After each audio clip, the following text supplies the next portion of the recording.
Welcome, everyone. It's Bible study time. Always excited about coming forward with my Bible studies, y'all. They're the highlight of my week. Really, they are. I really have come to love doing them, and I learned so much from them. And I really enjoy the interaction that I have with Spirit. It's a fun time for me that I have just one-on-one with Spirit being useful. It is a great time for me. So today I'm going to be speaking to Balaam today, the prophet Balaam, and how significant this prophet has been to the house of Israel. This prophet has been a tester, if nothing else, of many of the great leaders of the house of Israel. This is as if God has put this prophet Balaam in the mix to test the authenticity of every leader that came in the conception of the house of Israel. Outside of Abraham, outside of Isaac, this prophet Balaam has played a pivotal role in all of the pillars of the house of Israel. He played a pivotal role in the walk of Jacob. He brought out the greatness in Jacob. He played a pivotal role in the coming forth and the authentication, if you want to call it, the trying, the proving of Moses. Yes, this prophet Balaam. And I want to speak to this because he played a pivotal role in Job's life. He played a pivotal role in the life of Jethro in authenticating these people, improving these people. So I want to speak to that because that aspect, I'm going to be dropping a podcast episode tomorrow on how all the prophets of the house of Israel were proved. They were not just messengers of God's word. They were not signs of God's condemnation. When you saw them, surely the nations were shook by their presence because they knew they came for a purpose, and it was an action-oriented purpose. But for the house of Israel, for the children and for the kings and for the people, they came as a bearer of information, and they also came as proof of what could be done. They were proven people. They were just not picked and, you're a prophet today, great. No, they were proven. They went through trial by fire. They had to go and slay the dragon. They had to have on their resume activity that authenticated them, that proved their worthiness, gave them stripes, that added credibility and that added value to whatever they spoke. So that's what I'm going to speak to today, and I'm going to use Balaam as an example. I'm going to begin by invoking the Spirit of God to assist me because I can do nothing without the power of God. All of this is God, y'all. And I'm so thankful. So let's get going with the prayer, and we will begin expounding upon God's word. Heavenly Father, I come before you, your daughter, always looking for you throughout my many walks in this life. Every step I take with you. Cover me with your attention today and always. Lead and direct my paths. Guide me in the interpretation of your word. Have your way in this space. Move freely through me and within this environment as a whole. I love you so deeply. I'm anxious to see what you choose to do through me today. And in God's name I pray. All right, y'all. So today we're going to be both in the Apocrypha and in the Judeo-Christian Bible. We're going to be all over the place, but we're going to start off with Numbers chapter 22, verse 6, because of what is being conveyed by the Midianites. At this particular stage, the Midianites are fearful, and they feel like they have no one to protect them. And they're depending upon what they have seen happen to them and how their aggressors and enemies have been able to prevail over them. And they are reaching out to this powerful sorcerer Balaam. And they are reaching out to him so that he can curse the house of Israel because they know that they cannot defeat them physically. So now they must take it into the world of spirit and fight them in spirit as if they would be able to defeat them in spirit. So verse 6 reads, "Come now, therefore, I pray thee, curse me this people, for they are too mighty for me. Peradventure I shall prevail, that we may smite them, and that I may drive them out of this land. For I wot that he whom thou blessest is blessed, and he whom thou cursest is cursed." So that is the word of the Midianites to this powerful prophet Balaam. They are sending messengers to him to convey that they are looking to hire him. They're going to pay him money to come and curse these people because they cannot defeat them physically. So I've got to start off with a little backdrop. And the backdrop is the fundamentals. We've got to remember the fundamentals of this. And that is that we've got two nations going on. We got the house of Israel, the children of Israel, and we've got the Gentile nations. Now, who are the Gentile nations again? The Gentile nations are all of the nations, anybody that is not of the house of Israel. Okay? Well, why are they not of the house of Israel? Why would God allow some to be covered by God's blessing and others not? Aren't they all children of God? Yes, they are.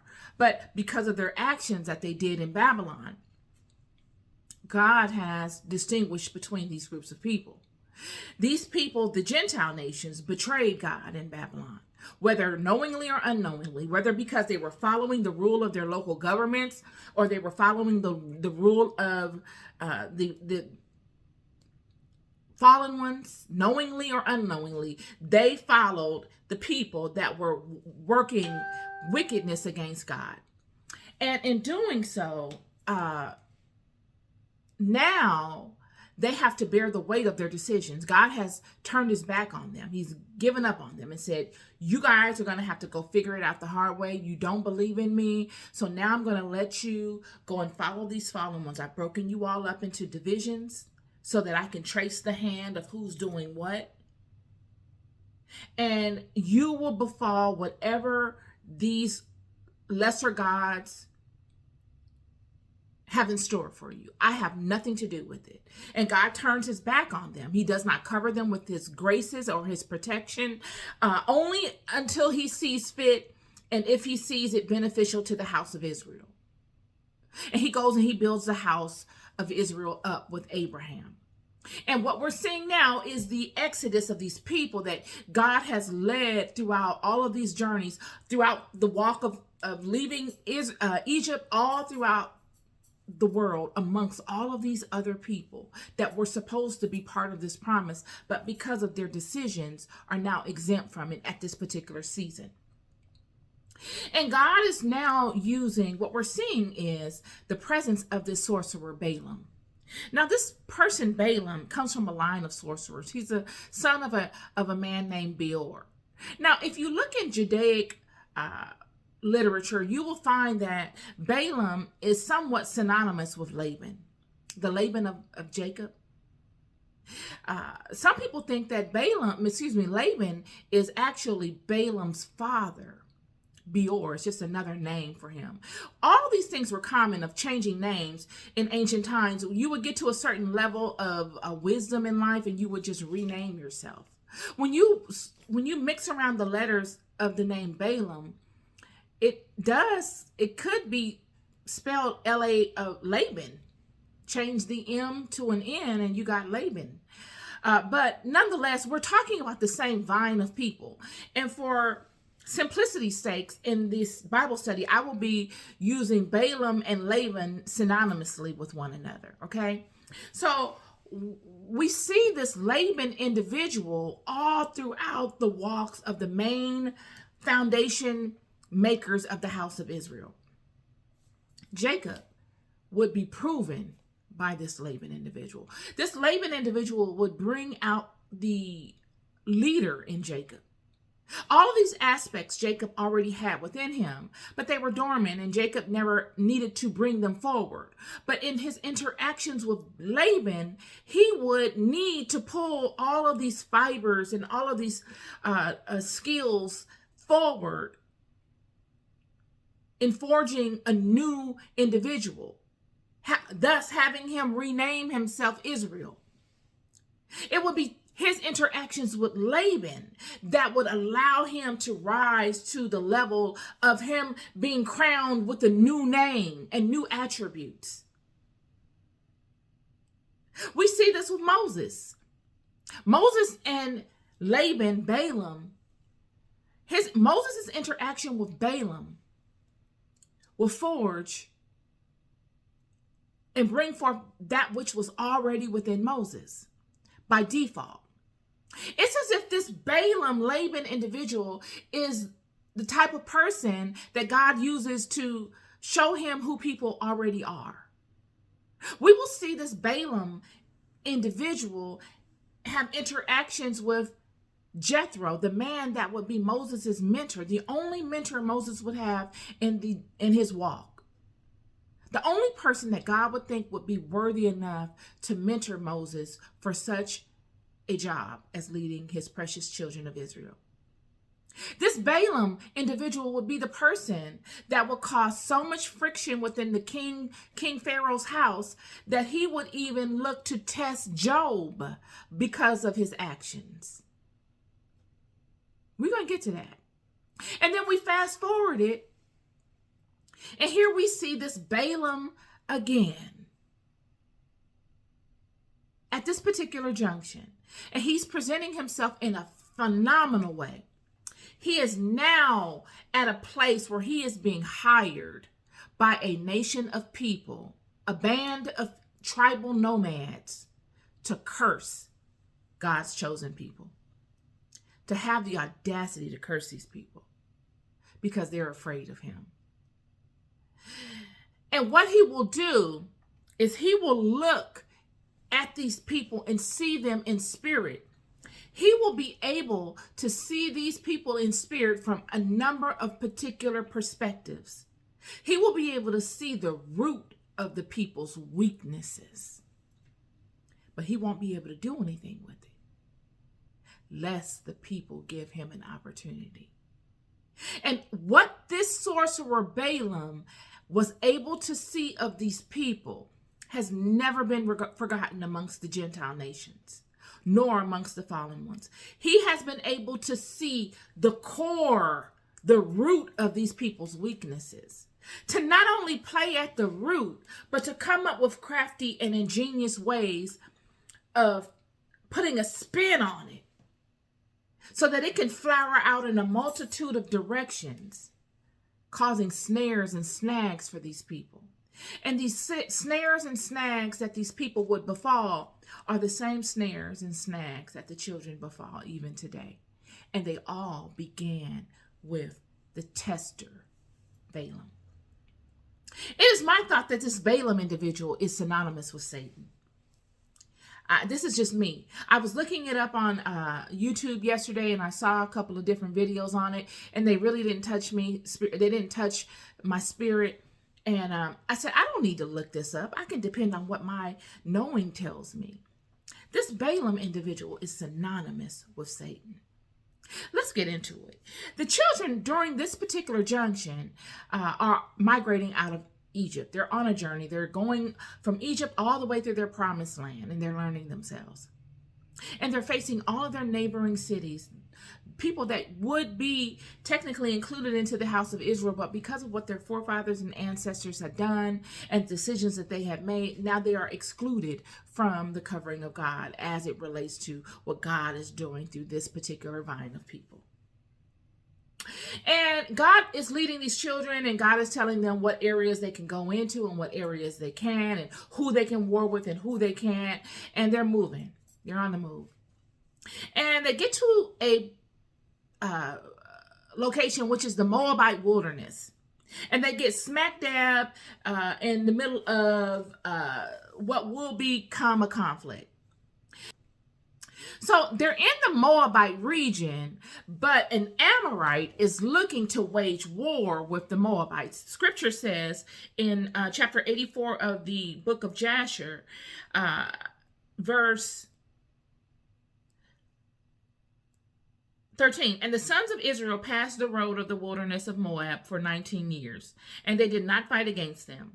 And in the 36th year of the sons of Israel's departing from Egypt, the Lord struck the heart of Sihon, king of the Amorites, and he waged war and went out to fight against the children of Moab.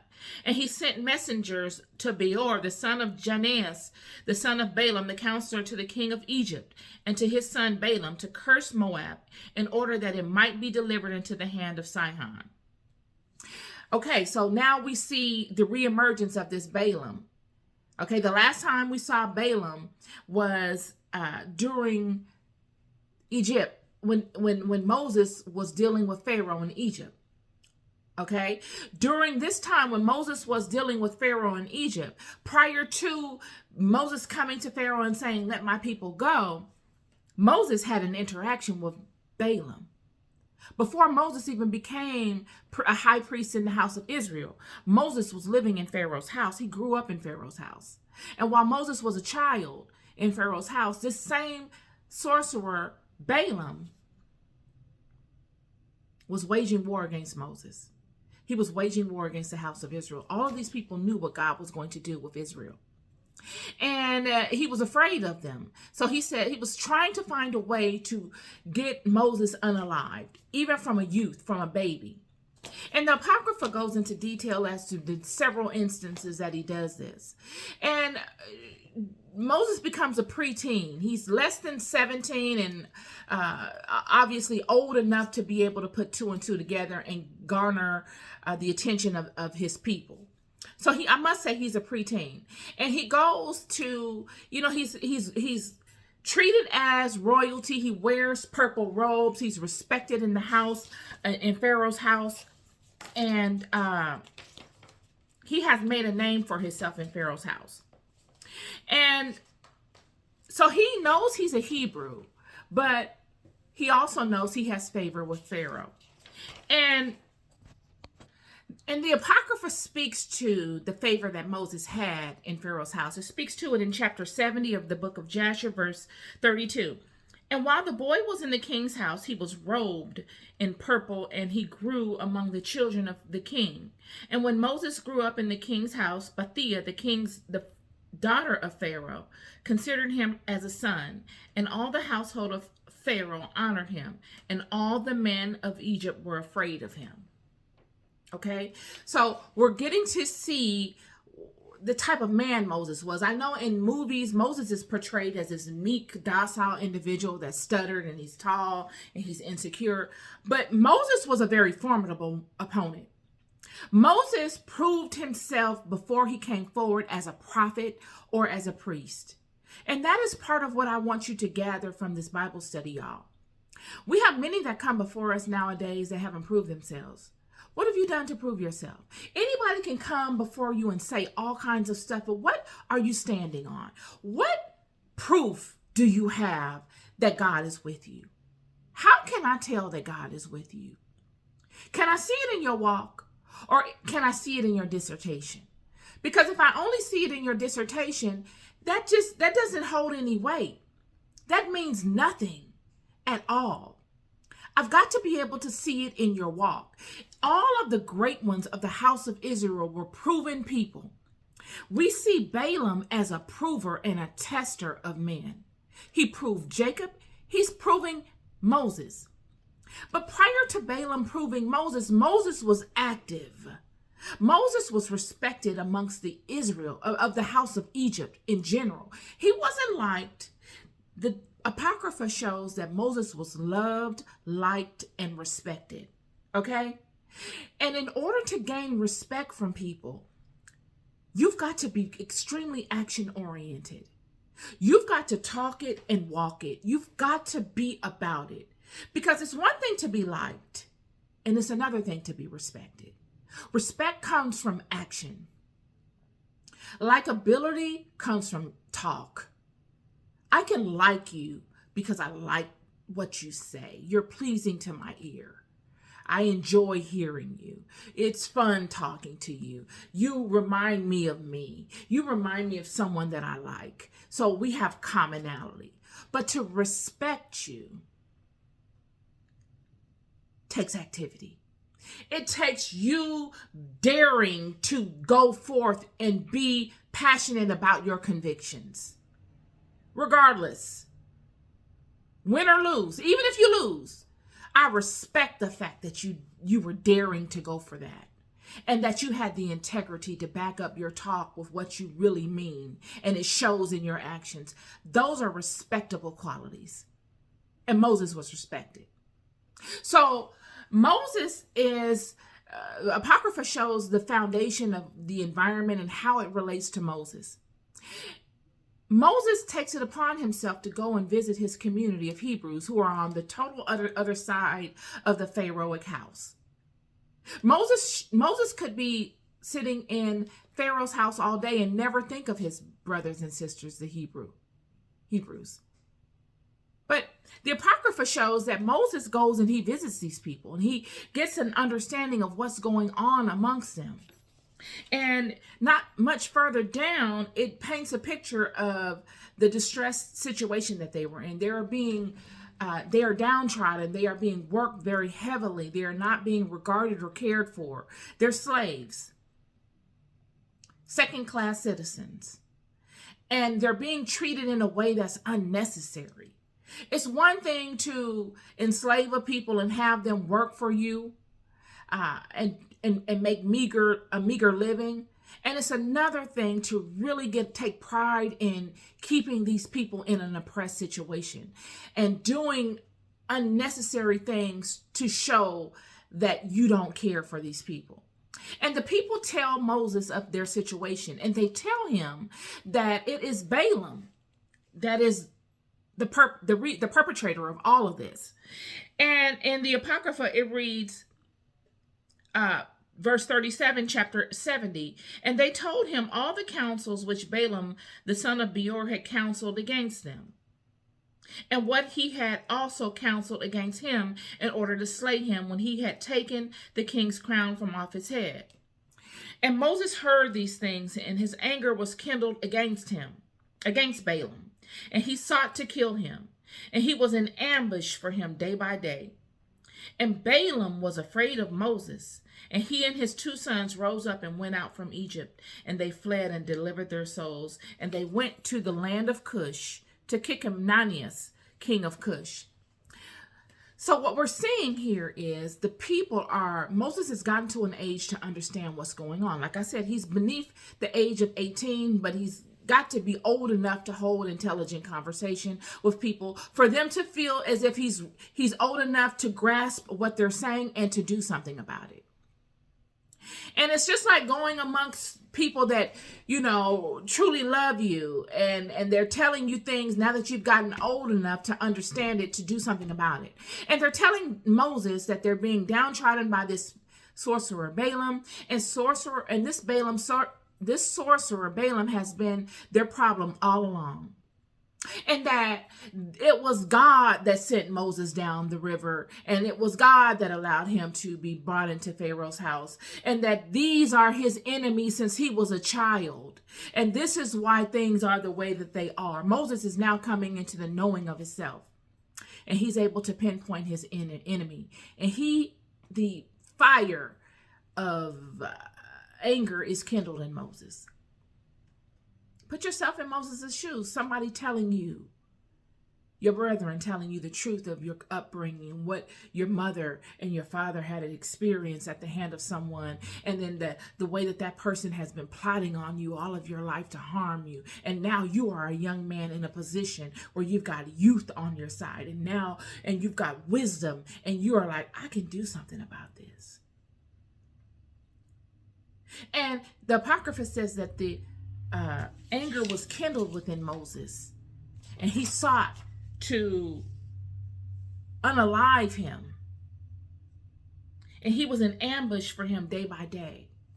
Well, what does that mean? Is that Moses is sitting behind a bush waiting on Balaam to come out of Pharaoh's house so he can attack him? Well, wouldn't he have had a chance to do that? Moses is looking to wage war spiritually with Balaam,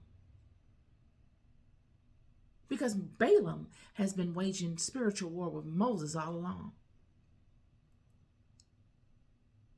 The veil is just uncovered.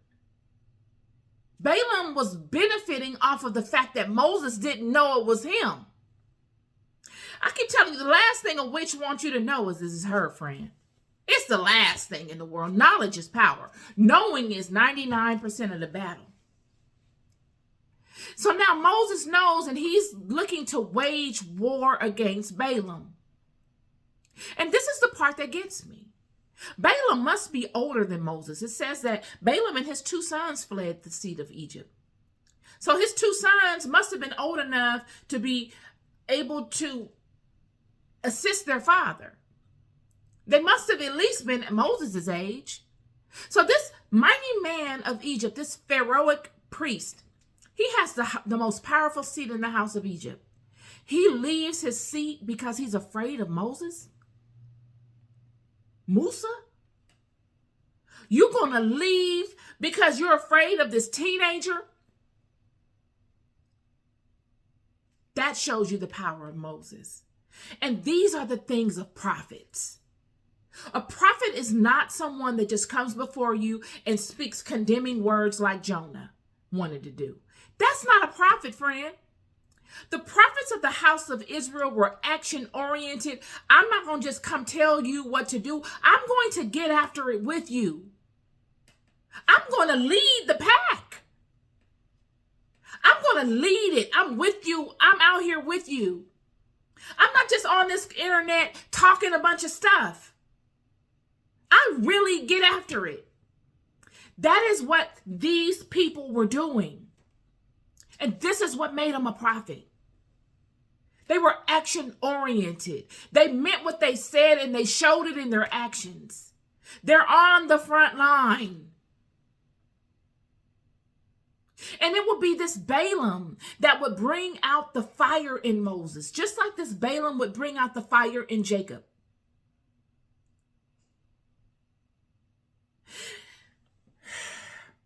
So Moses will go, this Balaam would flee and go to Cush and take over another man's kingdom, kick a king out and take over his kingdom. And this ostracized king would then have a situation on his hands. He's a vagabond in his own kingdom. But little does he know that Moses, being who he is and loving his people, would slay an Egyptian out of taking up for his people and bury him in the sand and then come back to take up for his people the next day, and his own people will turn on him. Moses knew what it felt like to be betrayed by his own house. He could have easily become embittered and been a bitter prophet and said, I'm not dealing with these people anymore. I'm done with these people. They don't deserve anything that I have to give them. I could be living a lavish life. I don't have to deal with these people. I grew up in a king's house. I'm son to a king, technically. I don't have to deal with these people. These people are poor people. They're ignorant. They don't even know themselves. I know myself more than they don't know themselves, and I'm trying to help them, and they're going to betray me? Moses could have taken that mindset. And I'm sure he wrestled with it because it cost him so much. It cost him his seat of comfort. His life changed overnight. Had to run to Cush, leave the seat of comfort in Egypt, and be on the run. But in him running, he would be encountered by another individual that also was tested by Balaam, Jethro. See, before Moses was born, the king wanted to unalive all the Israelites because of what Balaam was telling the Pharaoh. Balaam was spearheading this whole campaign to have the Israelites unalived, and Pharaoh, he was in Pharaoh's ear about it. And Pharaoh was wise enough to take counsel from two people. One was Jethro, and the other was Job. Job, the overcomer, Job, the patience of Job. Yeah, Job. And Pharaoh comes to Jethro and asks Jethro, what do we do about these Israelites? And Jethro says, look, the hand of God is over these people. There's nothing you're going to be able to do. Either you're going to bunker down and deal with them, or you're going to let them go their way. But don't wage war with these people. Jethro's response to Pharaoh angered Pharaoh. And Jethro had to leave his comfortable seat in Egypt, all because of these Israelites. All because he did not tell Pharaoh to condemn these children of God. This is why Moses goes to the well and he meets Jethro's daughter. Don't even know this is Jethro's daughter. This is all divine timing. And he's introduced to Jethro. And Jethro knows who Moses is. He remembers Moses from when he was in the high seat of the priest's house in Egypt. And God would never have used Jethro had he not been able to prove Jethro by being tested through Balaam. Pharaoh goes to Job and asks Job, well, what do you think we should do about these Israelites? And Job says, verse 43 of chapter 67, so Job said to the king, behold, all the inhabitants of the land are in your power. Let the king do as it seems good in his eyes. See, Job now is sitting and he's like, okay, I see what happened to Jethro. I don't want to lose my comfort, but I don't want to offend the God of Israel either. So I'm going to take the middle road. I'm not going to really say anything. I'm going to be indifferent. And Job's indifference allowed Job not to pass or fail his test. All it did was allow for, at a later time in Job's life, for him to go through a harder test. This, in my opinion, is the reason why Job went through the test that he went through. The severity of it. It's because he didn't rise to the test when it initially showed itself to him. It would have been easier for Job to get over whatever would have come from the test that presented itself when he was tested in front of Pharaoh about the Israelites. But because he took the middle ground and he didn't pass nor fail, he was presented with a harder test later in life. So what we look at as, why would God come upon Job or come upon Satan and say, have you considered my servant Job? Why would God just throw Job into such a thing? Well, because God doesn't leave anything undone. God needed to see what Job would do. Job couldn't fall through the cracks. So while Satan was there, he said, well, while you're here, I got this guy Job over here. What do you think about Job? What we see in the Bible, these positioning of the books, are not sequential a lot of times. They don't come right after another. Job, it's not like the book of Job happened right after the book of Esther or Nehemiah. The book of Job could have been written directly after Genesis. It's just put in the Bible where it rests. It does not mean that it happened at that time. So I'm leading you to show you that Balaam has come as a tester to all of these monumental people that we see within the Bible that I've noted. He's tested them. And now Balaam is being presented again. King Sihon has been led by God to wage war against the Moabites. It says it. Chapter 84 of Jasher, verse 14.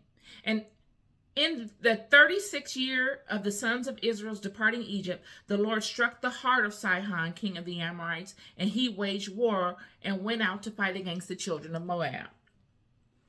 This is God's doing. It says it right here in the Apocrypha. God struck the heart of King Sihon so that he goes and wage war with the king of Moab. All of these things are a domino effect. God knew what he was doing. He set it all in motion. So now the King Sihon has reintroduced Balaam, the tester, and he defeats the Moabites. Monumental defeat. Defeated many of them. Sihon is now proclaiming himself as the victor.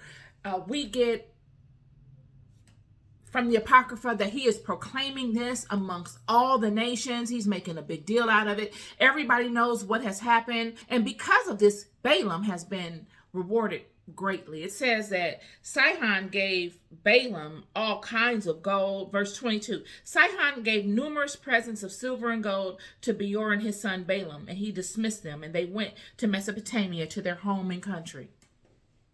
So now the Midianites hear that the Israelites are on the way. Mind you, the Israelites were privy to all that has happened. They were within this region. Remember, the Midianites were in the wilderness of Moab when God put it on Sihon's heart to wage war against these people. Sihon is a giant. These are giants. King Og are giants. All of these people are giants. So the children of Israel now are leaving, they're moving, and they are in a situation where they're waging war again with the king of Bashan. They're waging war. King of Bashan. God told them not to wage war with the Moabites. They're moving. They've seen what has happened with Balaam. God tells them to go on the move. The children of Israel now at the borders of Moab, they're looking to pass through. They done heard everything that has happened. And the Moabites are afraid. They're saying, no, we can't take any more losses. We already done got beat down by Sihon. You're not going to be able to come through our land. And because God told them that they cannot wage war with Moab, they don't pass. They're now having to go through Amorite land, and they contact King Sihon and they say, can we pass through your land? And he says, he doesn't even respond. He comes out with his whole cavalry and they look to wage war. The children of Israel defeat Sihon. And then here comes Og, king of Bashan, and the children of Israel defeat Og, king of Bashan. Moses himself goes out and wages war. When you see these children going to war, it is not like the prophets are sitting up in a castle watching the children wage war. Moses is out in the field with his brethren waging war, because this is what the prophets did.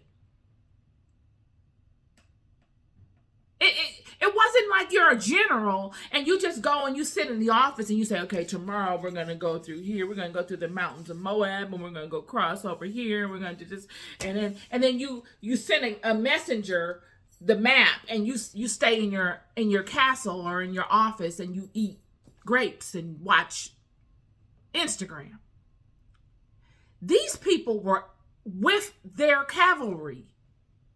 They're on the front line with their men. How else do you garner the respect of people unless you can go out there and do it yourself? Come on, y'all. You're just a paper pusher.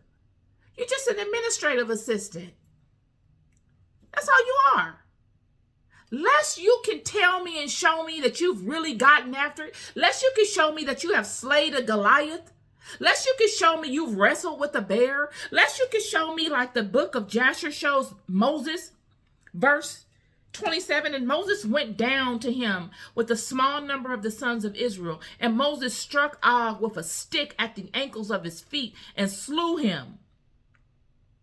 And afterward the sons of Israel pursued the children of Og and all his people, and they beat and destroyed them until there was no remnant of them afterward. Lest you are with it like that, friend, I don't even know what you're talking about. It's real people out here getting after it. Real people.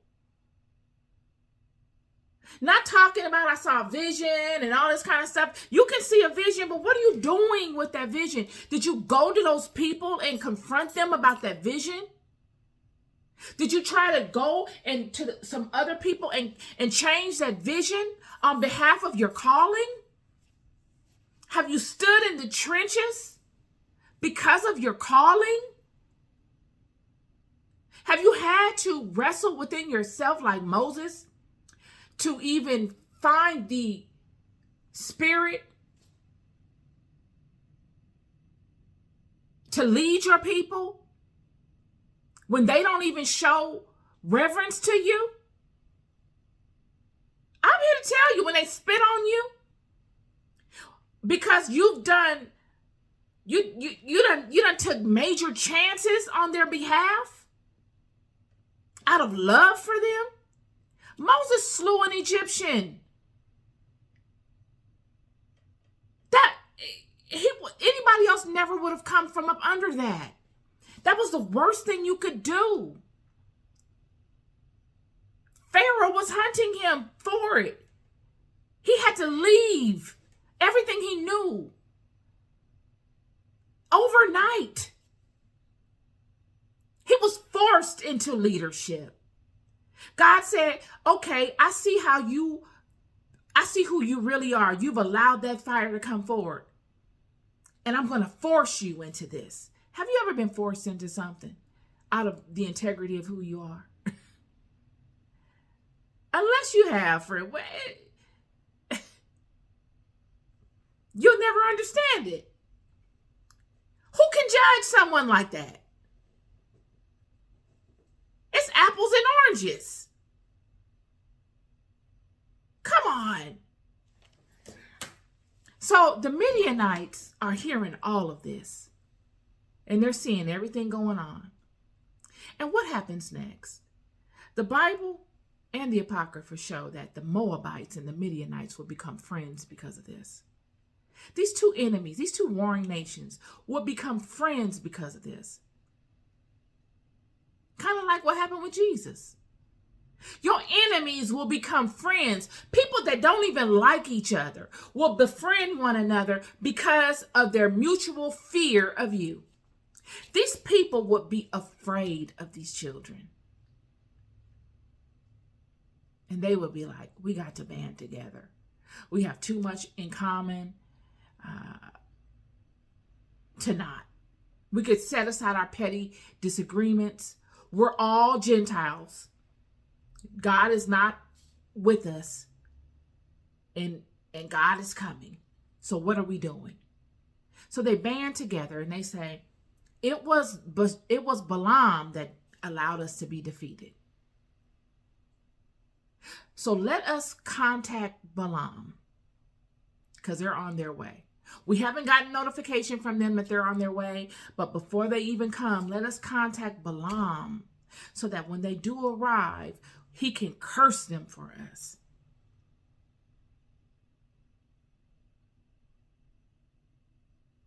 They contact Balaam. Balaam comes. Because Balaam is like any other sorcerer. He's a money guy. He has the relationships in spirit. He doesn't care. He will do what he can. And they bring in Balaam, and Balaam goes and he does what? Everybody needs to pay attention to this. All of you that believe that there is some sort of conspiracy in the house of God, all of you believe that the right hand doesn't know what the left hand is doing, all of this. The first thing that Balaam does is he consults the God of Israel.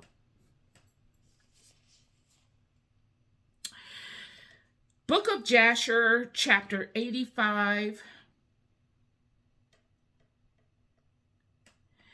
The person that comes to Balaam is named Balak. He's the newly appointed king of the Midianites. The Midianites and the Moabites have coalesced because of their fear of the children of Israel. They were enemies. Now they're friends out of fear. Verse 48. And Balaam came to Balak to curse Israel. And the Lord said unto Balaam, do not curse this people, for it is blessed.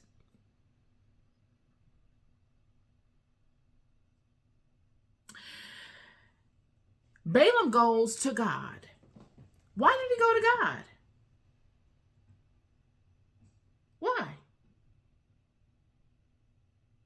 If God is not in control of everything.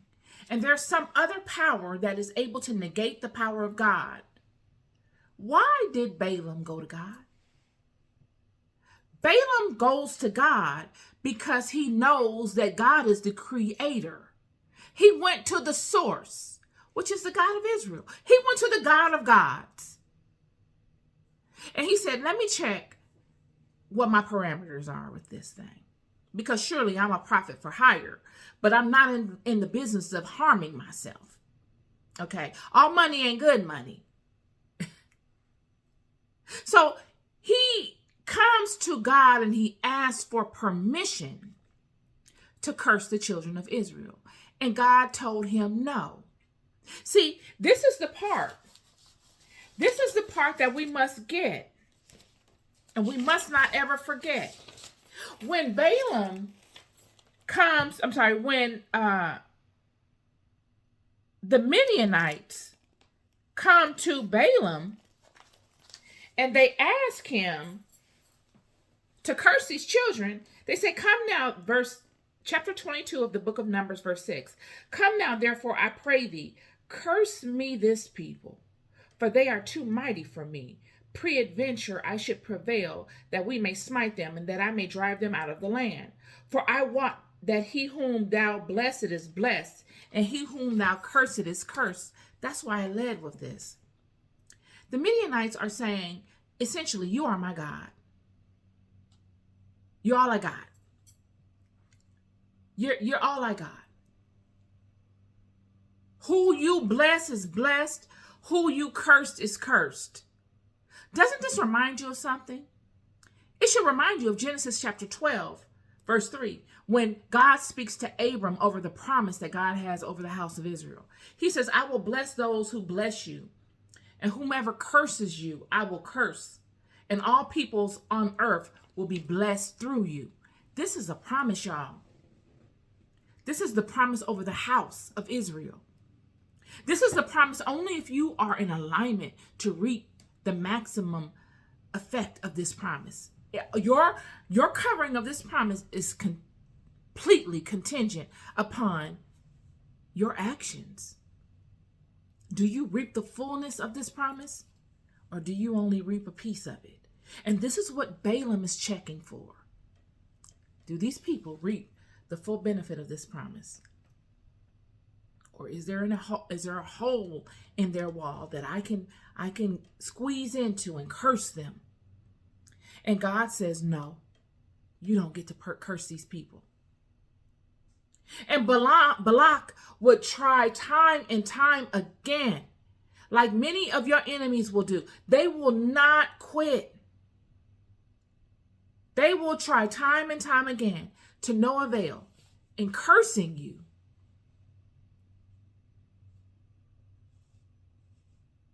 And nothing.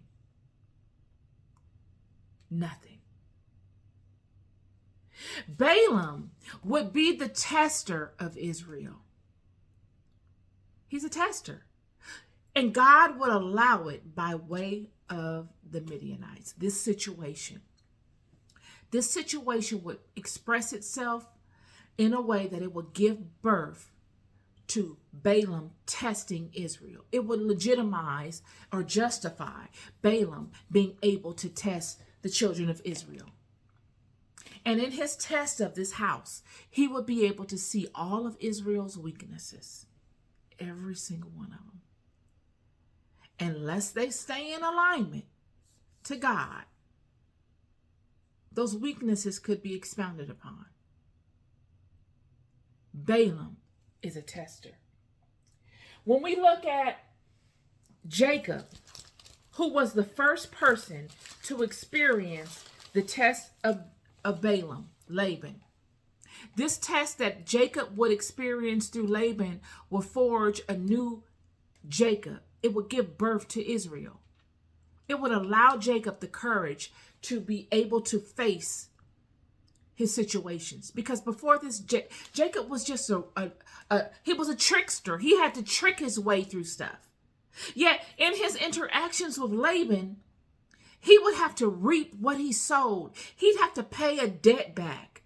That activity that he uh, took upon himself and his mother took upon themselves to do to their brother Esau, regardless to whatever the righteous aspect was within them that provoked them to do it, it still was underhanded.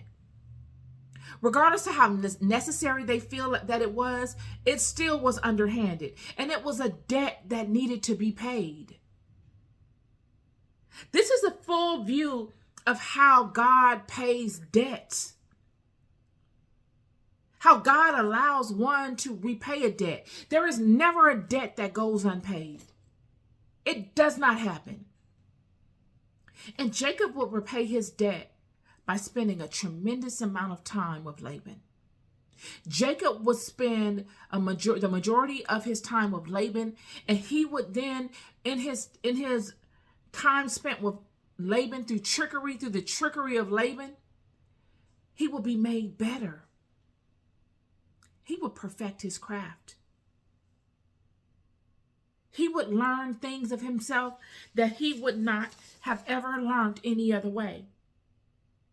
He would learn strengths within himself that he probably didn't know he had.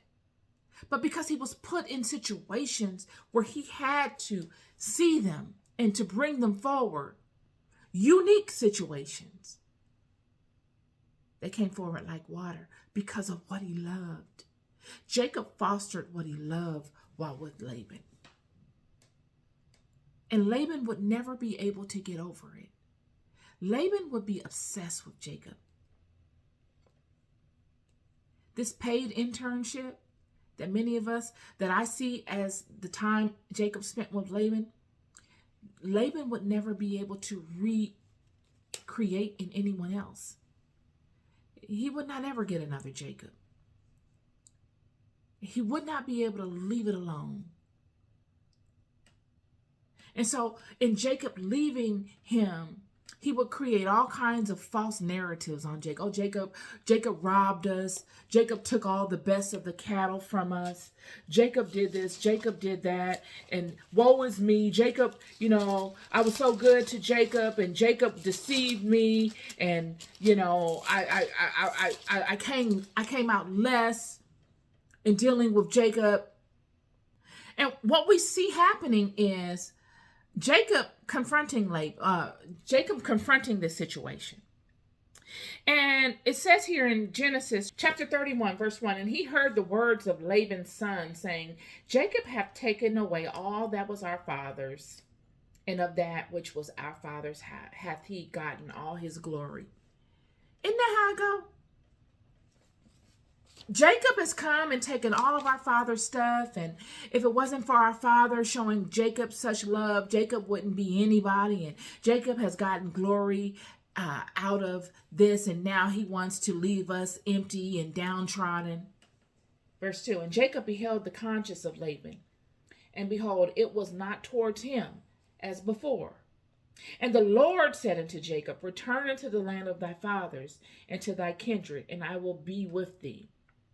So God comes to Jacob when Jacob realizes what's going on and tells Jacob to leave.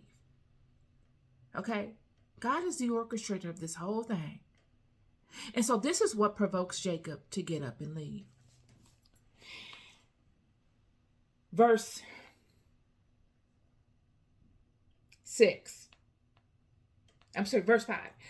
And said unto them, I see your father's conscience, that it is not toward me as before, but the God of my father hath been with me. And ye know that with all my power I have served your father. And your father hath deceived me, and changed my wages 10 times. But God suffered him not to hurt me. If he said thus, the speckled shall be thy wages, then all the cattle bear speckled. And if he said thus, the ring stake shall be thy hire, then bear all the cattle ring stake. This is what Jacob is saying. Jacob is saying, you're blaming me for something that I have no control over, friend. I'm at the mercy of the direction of God just like you are. I am just moving in accordance to that which God directs me. You think that I've come and I've taken your blessings or your cattle or rearranged your situation. But I've done exactly what you've asked of me to do. All that you have given me, I have done. And if you were to say to me, the speckled cattle will be your wages, then friend, all the cattle will be speckled. They'll all be born speckled. If you say to me, the ring stakes shall be my hire, then all the cattle that have ring stakes on them will be born. What then will be your complaint?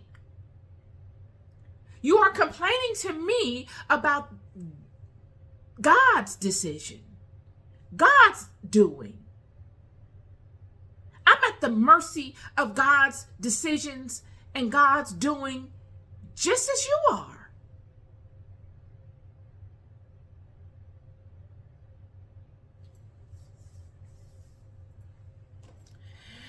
Yet Jacob will come to the realization that there is nothing that he can do to make this situation better with Laban.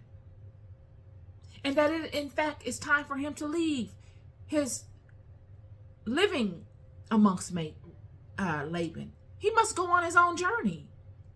This was not a permanent residency that God had in store for Jacob to experience with Laban. This was a seasonal thing. Yet Laban didn't see it as that. And just because Laban didn't see it as that, didn't matter. God didn't care. But Balaam would follow these people all throughout their walks until we get to this space where they are upon the Midianites.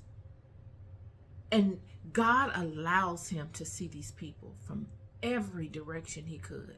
You know that Laban had looked at these people in detail and in depth from every possible direction.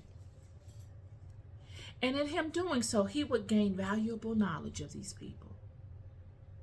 And it will work to God's benefit. It will work as a buffer. This is the same buffer that we see on Paul, friend. It's the spirit of Balaam. We see when Paul speaks to God, put the buffer of Satan upon me to keep me on the straight and narrow. The buffer of Satan is the same information that Balaam saw of these children in the beginning of their walk. It's the same buffer. And it would keep the people in alignment to God. And if they weren't in alignment, they will fall into transgression. They will fall out of alignment. And they would have to struggle and fight the currents, the waters. And they would have to struggle to get back into alignment.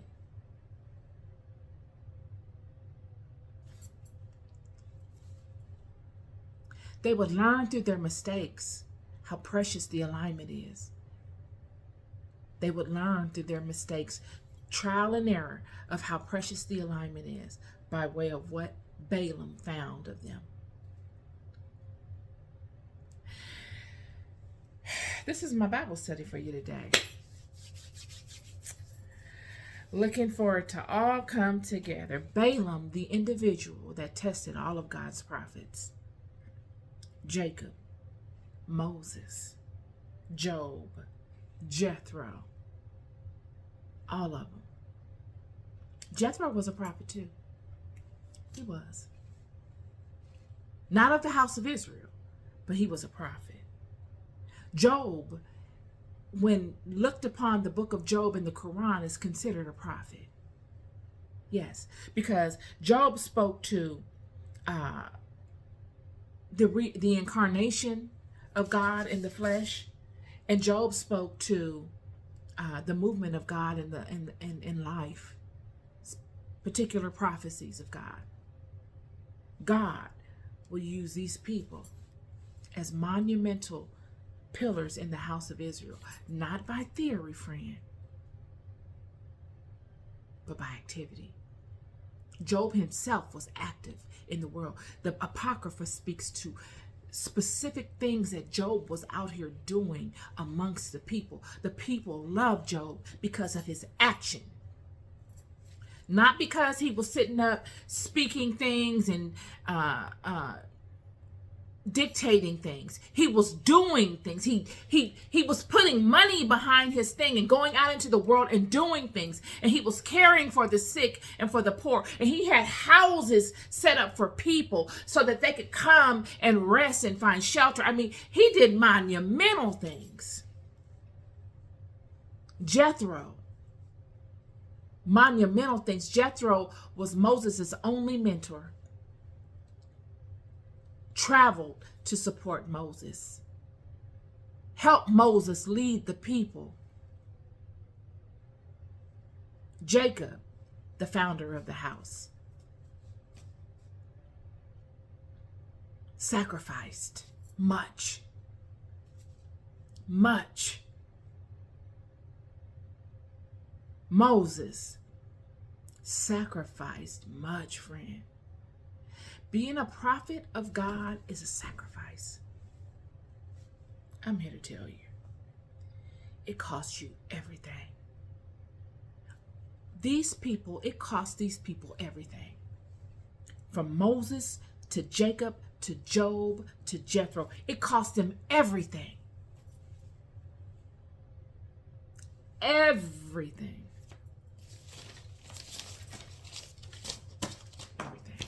This is my Bible study for you today. Your love one you'll ever know.